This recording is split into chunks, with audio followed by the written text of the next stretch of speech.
We will draw the name every day, and whoever name comes in from the lottery has to give us urine sample. We test for drugs if someone from us is using drugs, because we have access to the drugs. We have these drugs. If we start using ourselves, then it doesn't serve the purpose. We have to make policies so that we can make sure that this doesn't happen. Question document. The documents that are in dispute in court of law are called question documents. Next. Common question documents are property registry, letters, checks, contracts, wills, marriage certificate, divorce papers, contract agreements, passport, travel documents, threatening letters, suicide notes, and driver license, and some more, because these are just to give you example. Cases involving question document, forgery, counterfeiting, we do get counterfeit currency also, mail fraud, kidnapping, embezzlement, organized crime, white collar crime, robbery, art crimes, theft, arson, burglary. Arson is a fire for profit, anything which is deliberately set. We have a recent case for this thing which, housing society, cooperative housing society, we were able to find out because the person who, we identify the person who did this through the fingerprint inside the computer where he removed the hard disks. Trace evidence.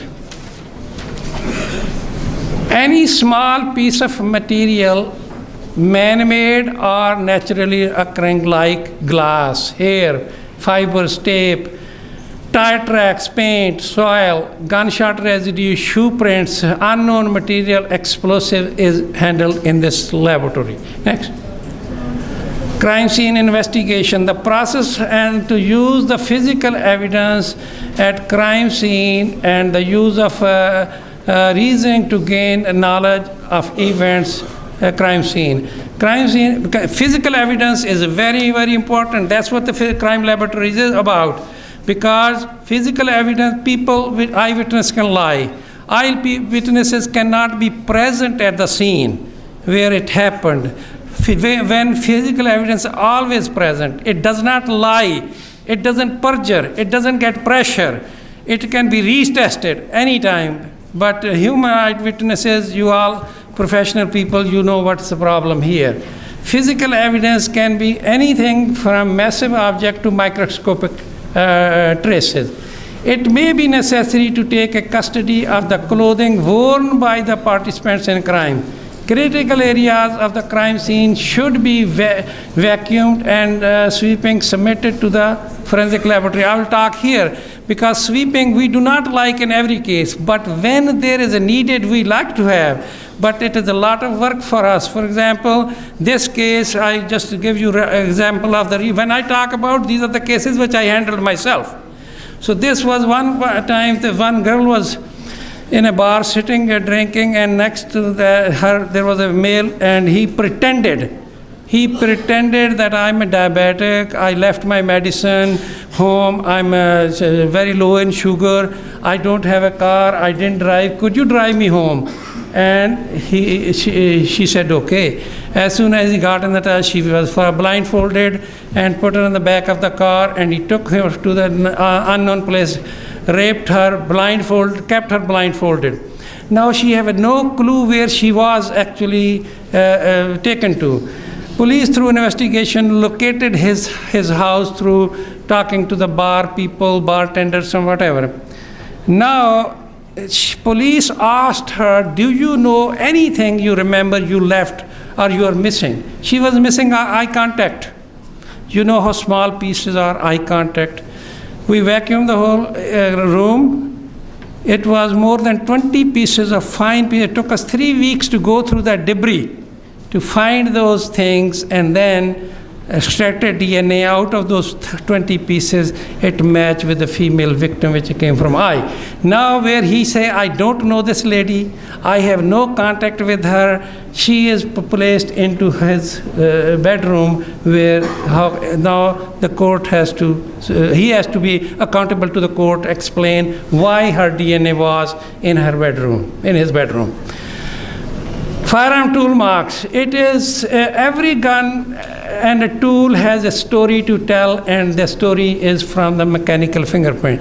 Just like we are fingerprint unique, similarly every gun is unique. So it is called a mechanical fingerprint. Next. Next.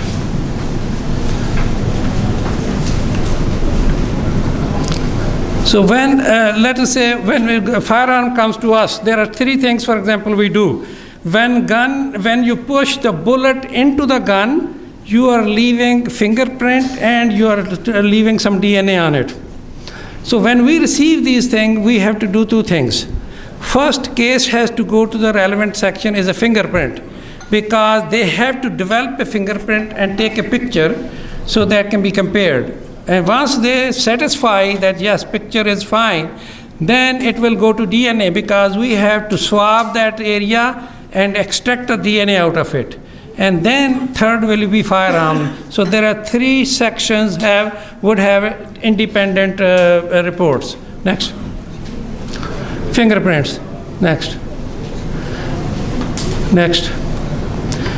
Pathology. Forensic pathology is a branch of medicine that applies the principle and knowledge of medical sciences to determine cause, manner, mechanism of death. Next. Criminal violent death, homicide, murder, criminal violence, terrorism, suspicious deaths.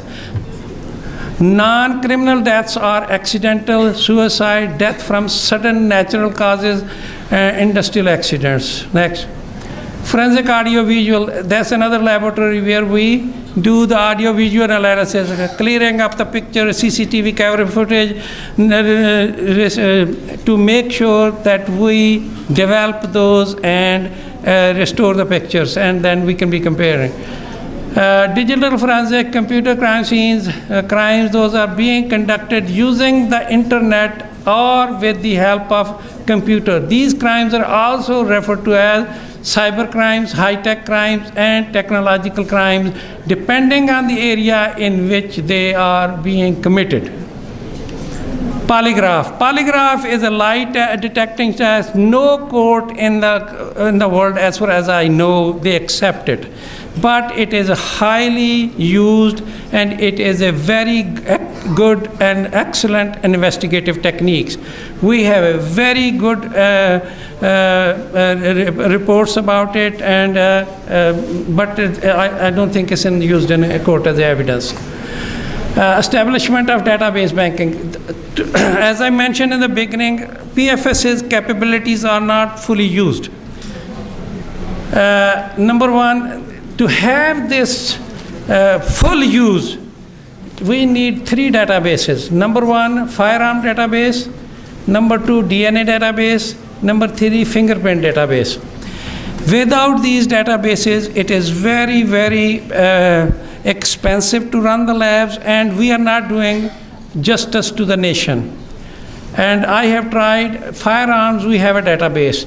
A year and a half ago, we established the database, but laws has to be made so that we can get guns and their data into the database. So if that gun is ever used any place, we'll know that. In United States, there is different law. Any gun which is manufactured in United States, they will take the test fire bullet and the casing will be sent to the FBI. Data is stored there. Any place in the world that gun is used, they will know which gun is that.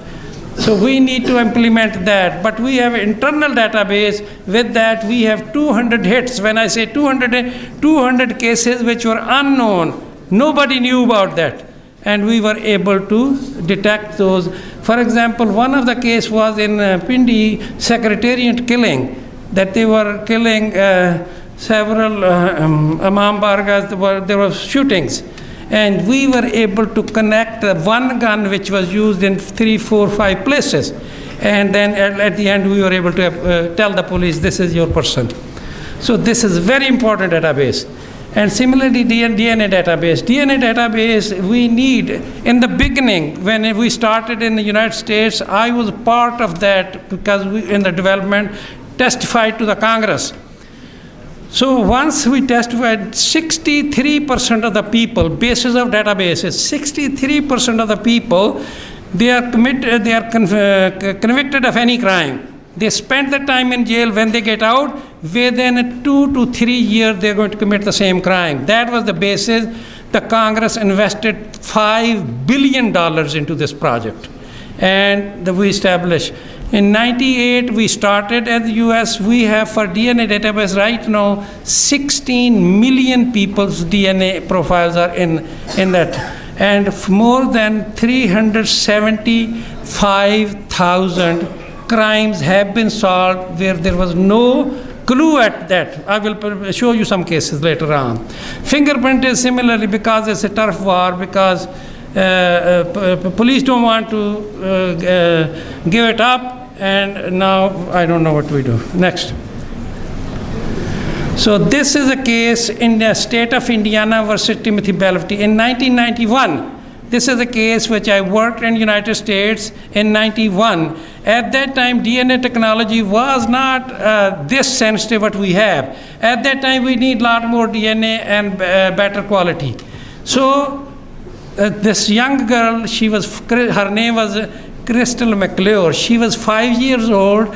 She was sleeping in bedroom like this is a window. Do you see the screen broken? He entered through this window, raped her, and brutally beaten her. This is the girl. You can see her.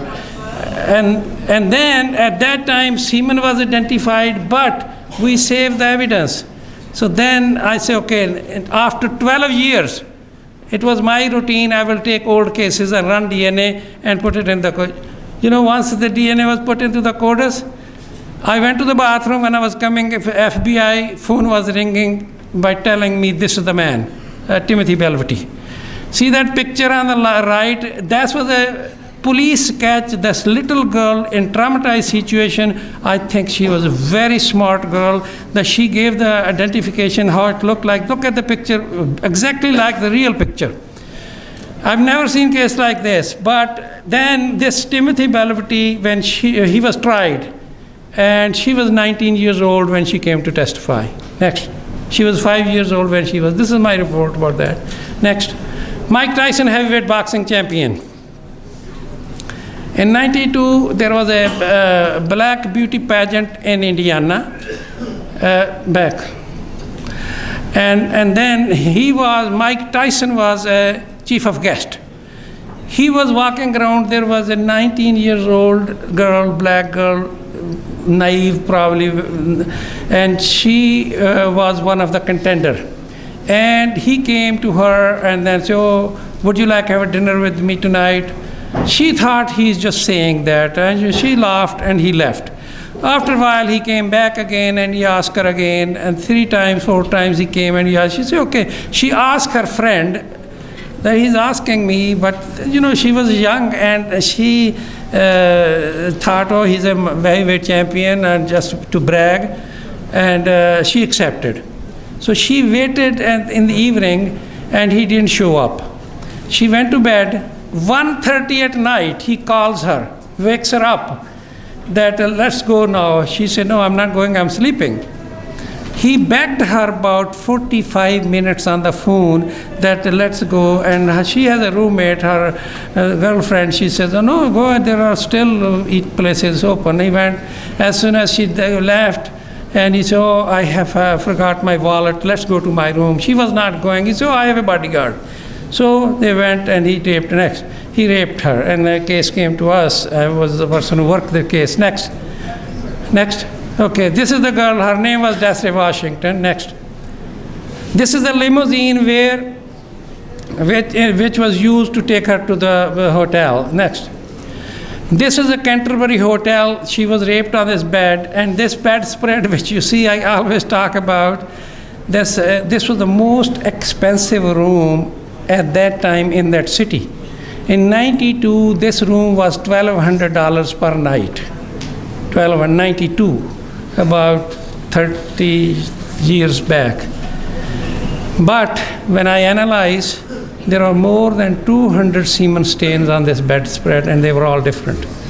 So talk about how filthy these rooms are. If you have a less expensive, the only thing clean in the hotel rooms is just a bed sheet, that's all. Nothing else is clean. Sofa, everything. We did research on that. Very filthy. Next, these are undergarment where semen. So in this case, because we need to ask probative how to make him. In this case, since he knew DNA is going to be done, he made it consensual, though it says consensual sex. But then now we have to prove DNA is out of the picture because he agrees that I did it. If we can find something, he says no, and we prove it. In this case, I asked the prosecutor and the police to interview this female in detail, exactly from A to Z what happened. So, and same way talk to him and submit that. They sent me 20-page interview. One thing which I found was that she says he has performed cunnilingus oral sex on her. And now he denies that. In this case, if I prove that this is so a saliva was identified, and it was done, and so I testified he got life in 12 years in prison. Next. This is a back. State of Ohio versus Dr. Sam Shepard. Dr. Sam Shepard in 4th of July is a Freedom Day, just like 14th of August we have. So he has a party. Dr. Sam Shepard was very, very handsome guy, liked by a lot of girls, and he was rich, aristocratic living, one of the rich men in Cleveland. He was married to his high school sweetheart, Marilyn Shepard. But then they have one child. On 4th of July, she was found murdered in her house. And he was charged for murder, was convicted, and life imprisonment. But he maintained his innocence that I never killed my wife. Next. The Fugitive movie, if you have seen the Fugitive movie of Hollywood by Harrison Ford, that is the movie based on this case of Dr. Sam Shepard. And there were 12 or 13 more movies were made. So many. This case was a case of the century at the time. So then, this is Marilyn and Dr. Sam Shepard. They live on Bay Village on the Lake Erie. And he was 6 or 7 years old when my mother was murdered. Next. So Marilyn Shepard, she was 29 years old when she was murdered. Next. And that's how she was found on the bed. This blanket was not on top of her. Her husband put it on when he discovered her. Next. This is Dr. Sam Shepard, who was a very important figure in conviction of Dr. Sam Shepard. Next. So now, this case is about 43 to 44 years old. Evidence brought to us, I was called by the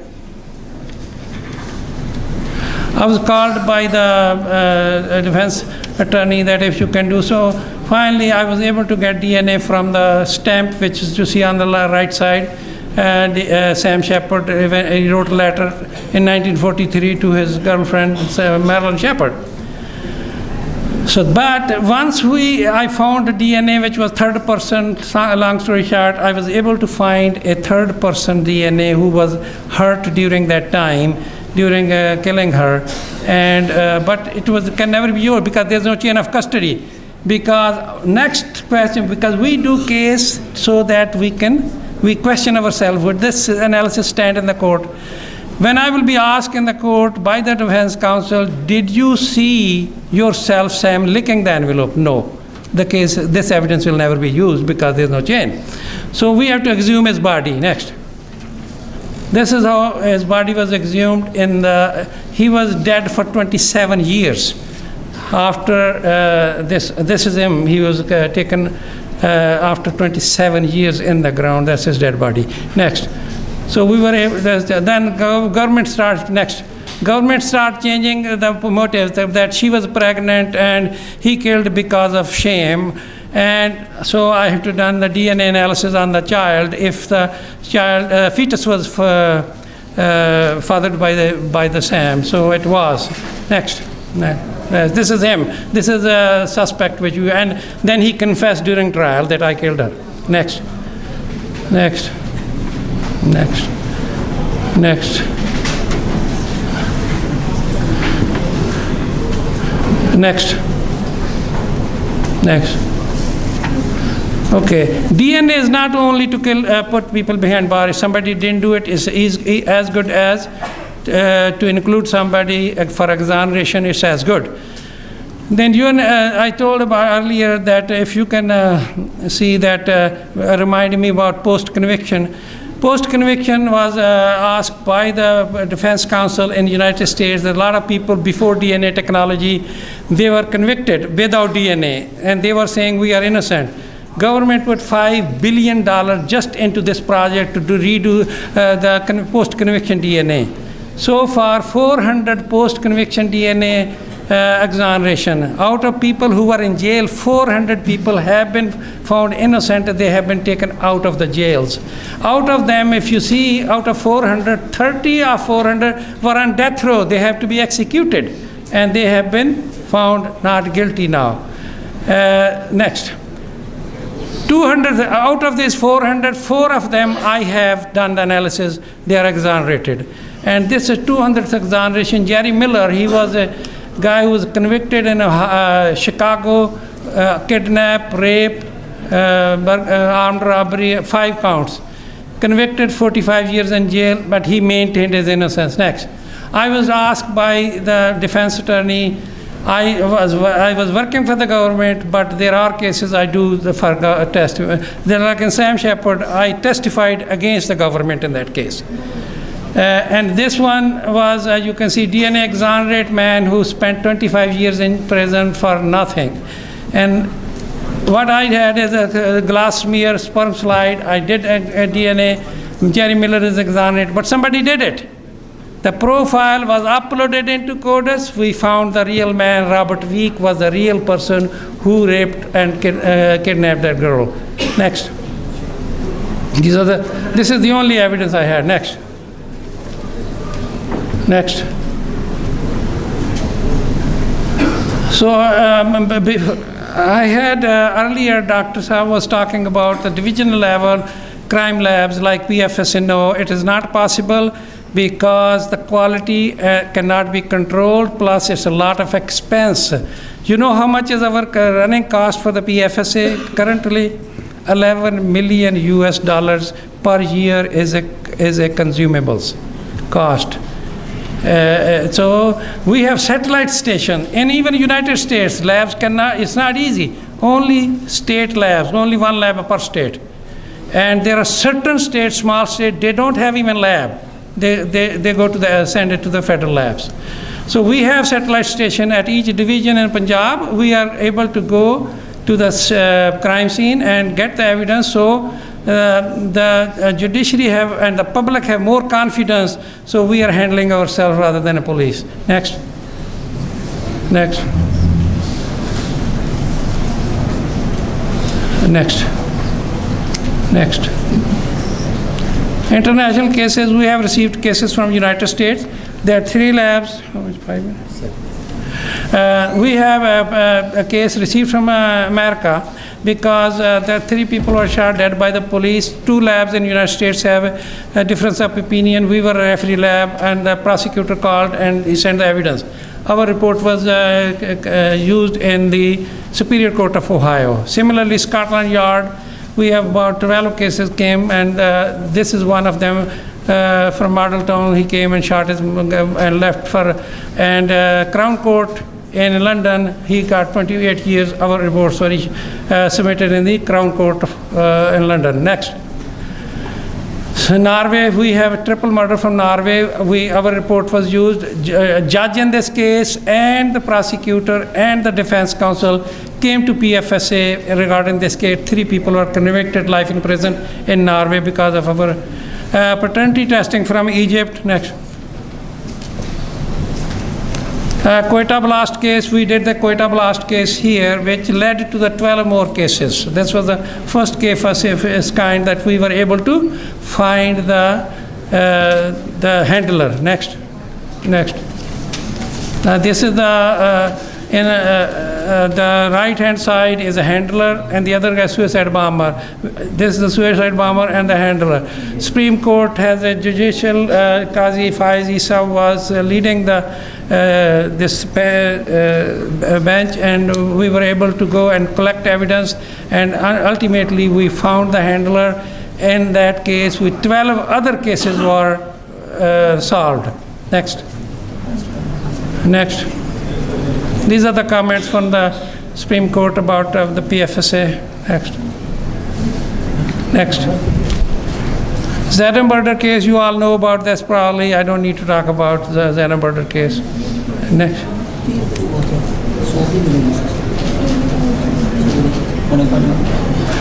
Greentown murder case I would like to talk about, because the 7-year-old young boy was sodomized and killed and hanged body in the mosque, and we were able to find, police brought the guy he even confessed to me that I did it, because he was so fearful about the police. And then I say, okay, we'll do DNA. Once DNA was done from the semen and he was exonerated, they brought the 15 more people. Out of that, we were able to find the actual perpetrator.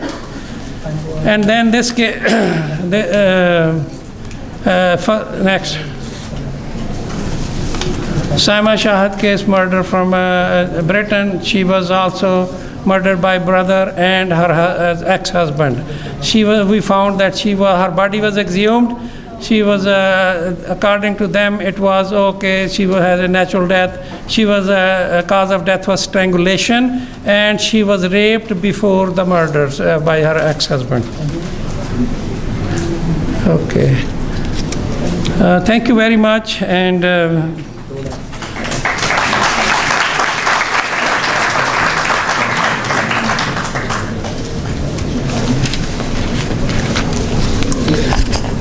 Doctor صاحب بہت شکریہ، کیونکہ تھوڑا سا وقت کے حوالے سے، کیونکہ جب ہم لیب میں ڈاکٹر صاحب کے پاس گئے تو ڈاکٹر صاحب نے انتہائی تفصیل کے ساتھ کوئی 1.25 گھنٹے کا ہمیں وہاں پہ لیکچر دیا. تقریباً 100 کے قریب وکلا صاحبان تھے. تو میں بہت شکر گزار ہوں آپ کا کہ سر آپ آئے اور آپ نے کیا. میں اب اس کمیٹی کے چیئرمین جناب حسیب اللہ خان صاحب، جو ہائی کورٹ سطح پر Lahore tax bar, Lahore high court bar, chamber and commerce, chamber and federation, اور پچھلے کافی سالوں سے ہائی کورٹ سطح پر وکلا کے لیے سیمینارز، لیکچرز ارینج کر رہے ہیں. دن رات صرف سر کی ایک ہی کوشش ہوتی ہے کہ ہم کوئی ایسا پروگرام انعقاد پذیر کریں جس سے وکلا صاحبان کو زیادہ سے زیادہ انفارمیشن اور ان موضوعات پر جو پہلے بار میں نہیں ہوئے. تو اس سلسلے میں یہ بھی ہمارا موضوع چل رہا ہے، اور انشاءاللہ اسی سلسلے کا 3rd پروگرام 23rd کو ٹیکس بار ایسوسی ایشن میں بھی انعقاد پذیر ہو رہا ہے. تو وہاں وکلا صاحبان سے وہاں پہ بھی آنے کی درخواست ہے کہ اگر آپ کے پاس ٹائم ہو تو آپ ضرور آئیے گا. تو میں حسیب اللہ خان صاحب سے گزارش کروں گا سر آئیں، اور کمیٹی کے حوالے سے اور چیف گیسٹ کے حوالے سے آپ.